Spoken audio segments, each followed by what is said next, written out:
Hello, Tilt Shift. I am excited to be telling you today about workout number 2 of the Open, which was announced this afternoon.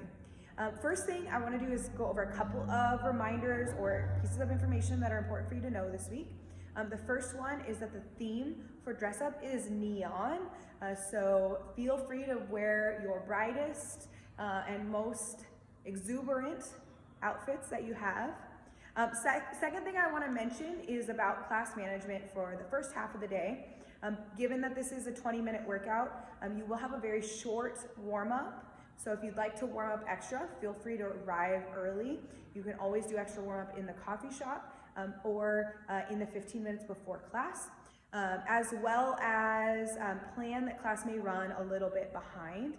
That is definitely a possibility. For the evening classes, your warm-up is going to be a little bit longer, but please note that your warm-up will take place outside, and that is so that we can use barbells and drop them, which we cannot do in the coffee shop. So please plan to dress in layers so that you feel comfortable warming up outside. I also want to mention in terms of parking, we know that parking can be tough on Friday evenings, so make sure that you get here early enough.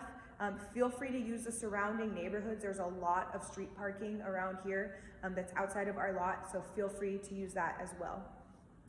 And finally, if you were one of those that earned intramural points last week, but you either forgot to or weren't sure where to put them in, remember to keep scrolling down on Friday in SugarWOD. That will have a spot for you to put in your points. All of the evening heats are allowed to give their points to whoever they want. So if you come to one of the evening heats, you can choose what class time to allocate your points to for the week. If you come in the morning, you are allocating your points to whatever class time you attend. If you have questions about that, please feel free to post on the social feed and ask questions. Okay, now I want to talk about this workout. This is the point that if you have not watched the video or at least read the standards, that I want you to pause the video and go read the standards, because I'm going to assume that you know all of the standards for the workout from here on out. Okay, so a couple things that I think are important for this workout. First of all, it's worth mentioning that this workout is going to be a different experience for a lot of us. So some of us are going to find that all of the movements are fairly straightforward and in our wheelhouse, and so we're able to keep going for most of the workout. Others will find that maybe that deadlift weight is on the heavy side for us, and perhaps we're going to treat it more like a strength day during that time of doing 1 rep, resting, doing 1 rep. And others may find that the double unders are not something that you have comfortably yet. And so you may find yourself working on double unders for quite a big chunk of the workout. Now I want to remind you 2 things. One, if you're doing the Open, pick the most challenging version of the workout that you can do. So the heaviest weight would be the version for this workout. And then be patient if you get to a place that's stopping you up or making it more challenging for you. Be patient and rest. Second thing is that we're not going to scale in the middle of the workout. So what I mean by that is if you get to the double unders with 18 minutes left on the clock, and you are just chipping away on the double unders, that is okay. We normally wouldn't have you work on double unders for 18 minutes, but this is a testing day, not a training day. So we're testing to see, well, how many double unders can we get? And the reason that we are going to do it this way is because for some of us, we may get our first double under, and then we may get a couple, and then we may find that this is the workout that's the catalyst for us doing double unders down the line. And I will say that it's definitely a growing experience for us to be patient and to really embrace the fact that you're practicing a skill in front of other people.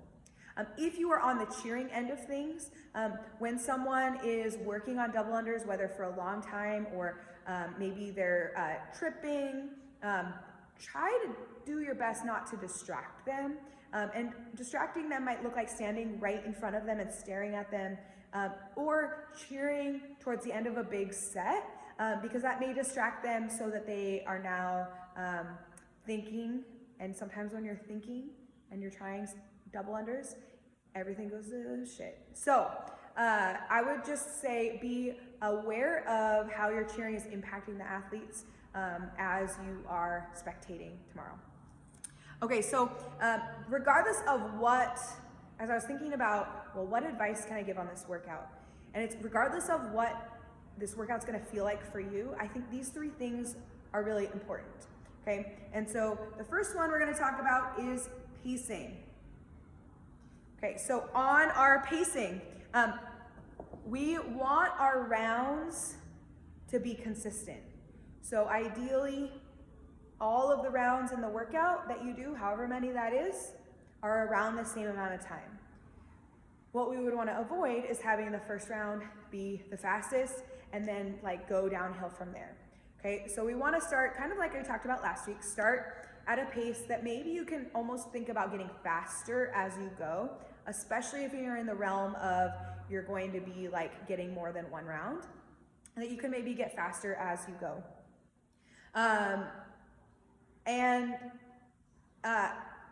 You know, like aiming that over the duration, you feel like you're accelerating, although you might not be, but you might feel like it. The second thing is that we want our transitions between things to be quick. So from the rower to the deadlift bar, we want to get off the rower and go pick up the deadlift bar right away.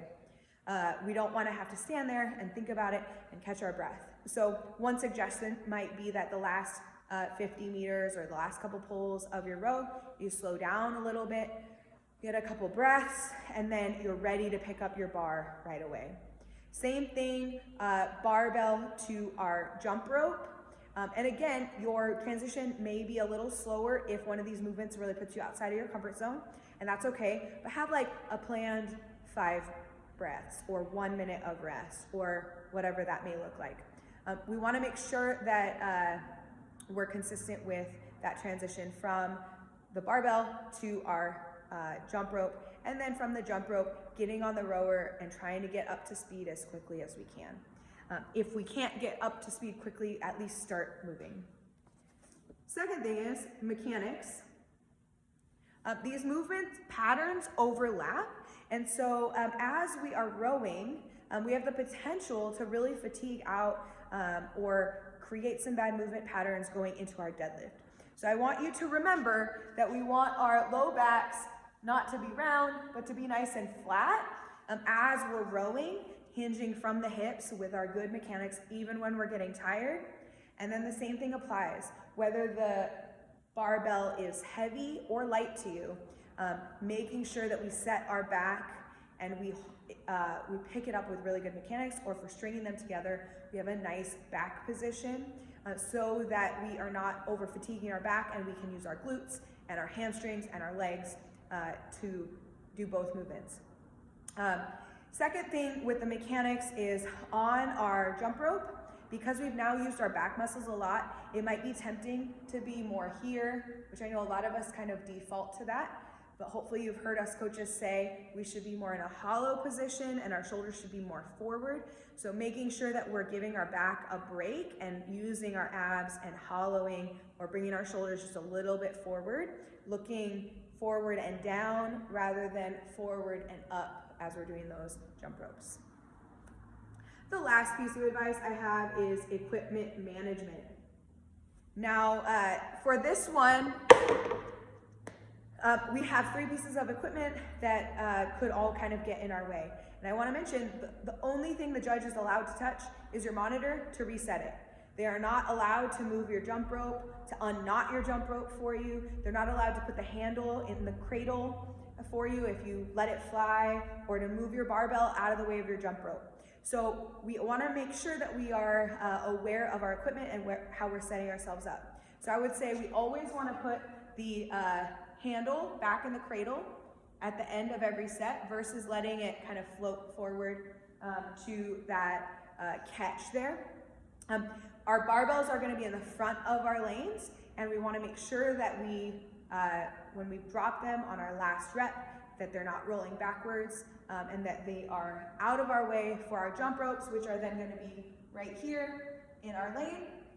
And when we're jump roping and we finish, we wanna set it down in that nice U shape so that we can come back to it without any knots in our rope. I wanna mention how I like to get on and off of the rower in a quicker style that works really well for me. If you haven't practiced this a lot, you could try it out tomorrow, see how it feels, but know that it's okay if you don't master it your first time. But what I will do is, as I'm sitting down, well, before I sit down, I'm gonna get in, I'm gonna make sure my foot pedals are where I want them. I'm gonna put my feet in, and I'm gonna tighten it down most of the way. Like, little bit of wiggle room here, but not a lot, okay? Then, to get out, I go up and out, up and out. Okay, so now they're set up, and I don't need to loosen or tighten my straps unless they, incrementally get a little looser, and at some point I have to pull them tight. So as I'm sitting down, what I'll do is I'll grab my handle, I start by pull, I get one foot in, when I go in, I go pretty aggressive, and then the other foot in, and I go. And then to get out, I hold on to the handle, I get one foot out, I get the other foot out, handle, make sure I'm at 300 meters, and then I move on. So if I'm going at speed, it will look something like this.